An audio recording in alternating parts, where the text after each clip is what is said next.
देखिए, सिक्योरिटी डाका के बारे में हम जब भी सोचते हैं, ये एक ऐसी एक सनहा है हमारे पूरी कौम का। हमेशा इससे दुख होता है।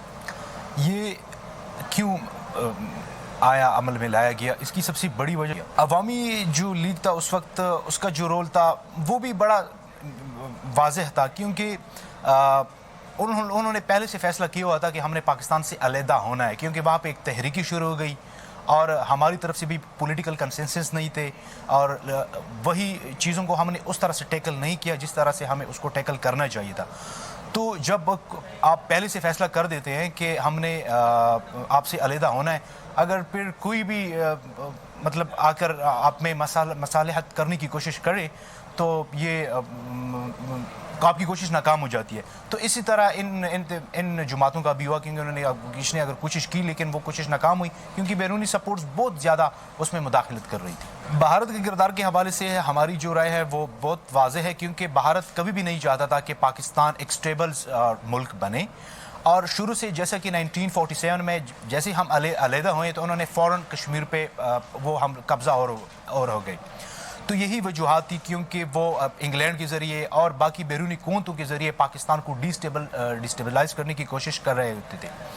तो भारत जो था वो अंदरूनी साजिशें, बांग्लादेश को सपोर्ट करके वो कह रहे थे कि अगर आप अलहदा हो जाएंगे तो आपके बहुत सारी चीज़ें ऐसी होंगी कि हम आपको सपोर्ट करेंगे। बाद में उन्होंने सपोर्ट भी नहीं किया, लेकिन उस वक्त वो उनको दिलासा दे रहे थे कि हम आप लोगों के पीछे खड़े हैं, और वो चाहते थे।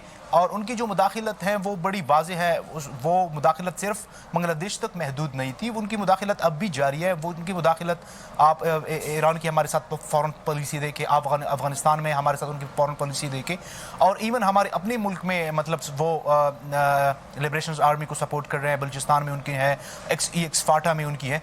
तो ये शुरू से उनका जो हमारे रियासत के ख़िलाफ़ उनकी जो पॉलिसी रही है हमारे ख़िलाफ़, वही पॉलिसी बांग्लादेश में भी उन्होंने इस्तेमाल की थी। मौजूदा दौर एक ऐसा दौर है जिसमें अगर कोई इस चीज़ पे काम करना चाहे तो वो कर सकते हैं, क्योंकि सोशल एरा है।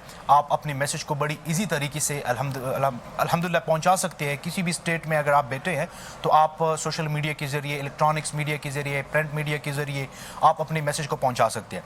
मैं ये समझता हूँ कि हम उसके साथ ताल्लुकात अगर वाइडली तौर पर देखा जाए तो मुल्कों के ताल्लुकात आप तब ठीक कर सकते हैं जब उनके साथ आपकी ट्रेड हो, उनकी यूथ को आप यहाँ पे एंगेज करें। अगर वहाँ पे कोई ऐसी अपॉर्चुनिटीज़ है जो वहाँ हमारे यहाँ कोई ऐसी अपॉर्चुनिटीज़ है जो वहाँ पे नहीं है, उनको आप मौका दे के वहाँ पे आए। मैं यहाँ पे यूथ की बात करूँगा, क्योंकि अगर आप एजुकेशन में पर बात की जाए तो पाकिस्तान में भाई हाई क्वालिटी की एजुकेशन यहाँ पे पाई जाती है, हाई क्वालिटीज़ की यूनिवर्सिटीज़ है।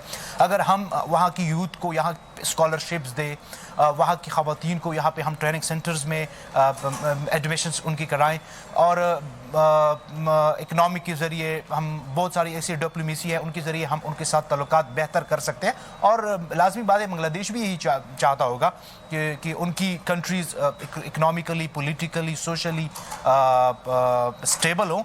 तो वो अगर हम कोशिश करेंगे और हम एक्शन लेंगे तो इंशाल्लाह बांग्लादेश के साथ हमारे ताल्लुकात ठीक हो सकते हैं।